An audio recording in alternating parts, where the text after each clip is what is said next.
What's going on, Gym Splat friends and followers? Today, Brandon and I are going to be talking about 10 mistakes that trainers make. All right, number one, super important. Forgetting names. Always want to remember someone's name, even on the initial meet. Yeah, that's the first thing you want to remember. If you forget that, you lose rapport quickly.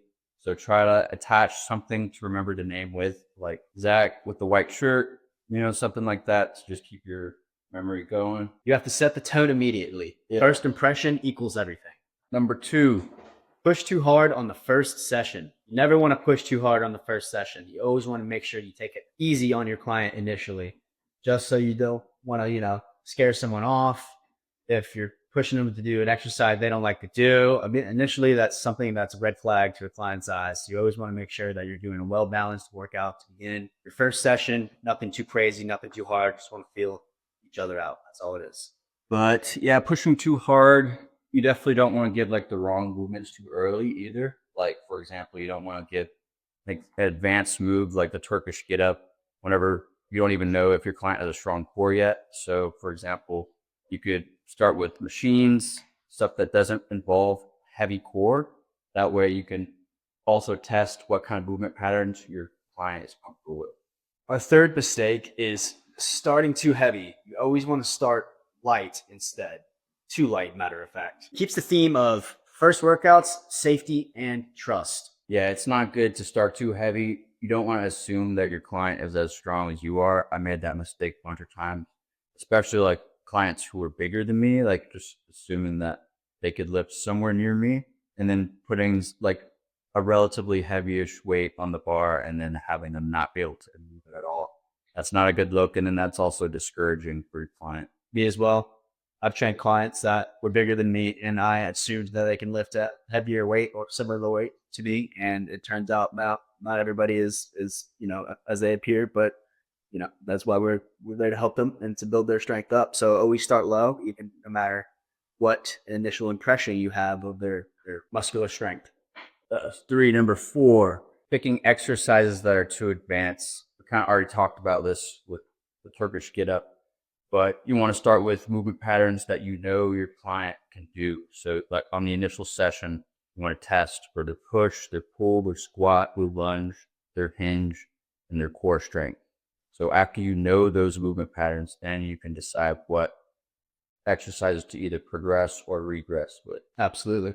Relating to that, just on the initial session, you just want to analyze each movement pattern that they explained, the push, the pull, the core, etc. Squat, lunge, hinge. Squat, lunge, hinge. That's right. That's right. Number five is a programming error. That would be too many reps and misunderstanding the muscular endurance of your client. When you're building a program for a client and selecting exercises, you don't want to kill them with a heavy number of reps. Yeah, that's another mistake that I made a bunch of times at the beginning, like assuming that everyone could do 12 reps or 15 reps of every exercise because that's what I could do. And so then I would program, for example, like on curls, dumbbell curls, give my client 12 reps from 10 pounds, thinking that that's a good number of reps. And then by the eighth rep, their form is totally out the window. I'm like, come on, just do a few more. But if I would have just programmed for a reasonable number at 1st and saw how advanced my client was, then that would be better. What's number six? Number six is training too much, learning when to stop and when to say no. That's about you got to set boundaries, personal boundaries. This shifts to the trainer's self-management. You can read any of that. It's keeping us on track. Your head might be in the way. A more senior trainer than me gave me the advice of only training 4 times per week. And that was really good advice because at first, when I first started training, I was saying yes to any time and every time. And I found that I was quickly becoming burnt out and like always at the gym all day long.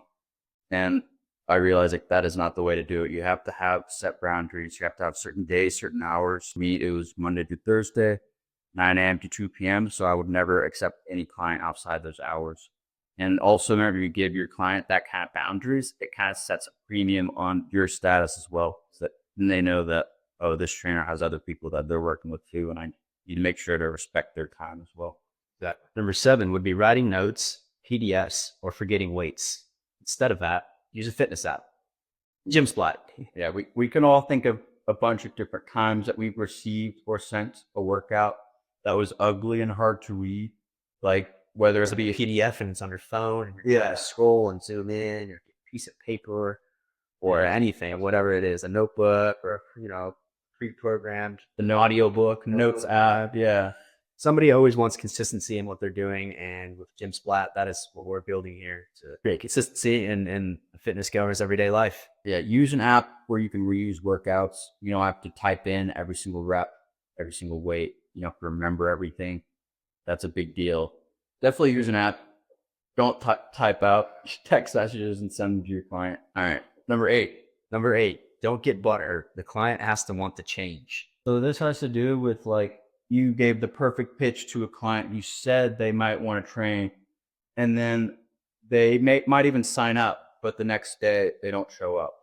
Like, don't take that personally. Like, even if you could say every right thing in the world and have all the right knowledge, but they could still just like fall out on you, and that's on them, because at the end of the day, you have to actually want change in order to change it. No one's going to force you to change. I can't do the work for you. You can't do the work for your client. So that's a huge just like thing to realize. Once you realize that, then you focus more on your personal goals, prospecting, and then just keeping the ball moving. You don't want to get stuck, getting butthurt by a client who isn't ready to change himself. That's right. Number 9, prioritize your physique over everything. You don't look good, you lose credibility. Yeah. So if you're fat and pudgy, no one's going to want to train with you.